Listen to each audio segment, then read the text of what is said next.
La fameuse abalone, équivalent du foie gras de la cuisine chinoise, est-elle en meilleure compagnie avec un pinot noir, un vin doux ou un champagne? Vaste débat qu'une quarantaine de juges internationaux ont tenté d'arbitrer à l'occasion de ce premier concours des vins de Hong Kong. Leur mission a été de déguster des plats fins chinois et tenter de les assortir au mieux aux vins choisis entre 1300 bouteilles. La cuisine chinoise a une infinité de goûts. Le consommateur chinois ne connaît pas encore bien toutes les variétés de vins qui existent. Mais comme il y en a énormément aussi, ce n'est pas si difficile de trouver le bon vin pour le bon plat.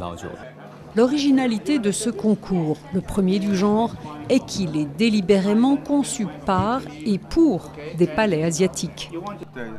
Ce que nous avons dit à nos juges, c'est « Assurez-vous que ce sont des vins qui vous plaisent à vous ». C'est tout l'intérêt de ce concours. Il est basé en Asie, jugé par des juges asiatiques, et notre ambition c'est de créer une voie asiatique pour identifier un goût asiatique. Et on ne va sûrement pas avoir les mêmes résultats que si le concours avait lieu en France, par exemple. En février 2008, Hong Kong a annoncé qu'elle abolissait complètement la taxe d'importation sur les vins du monde entier. Depuis, les importations ont augmenté de 80% et Hong Kong vient de dépasser Londres en valeur de vins vendus dans les ventes aux enchères. Pourtant, les experts sont encore une espèce rare à Hong Kong, d'où le succès d'écoles de sommeliers comme celle-ci.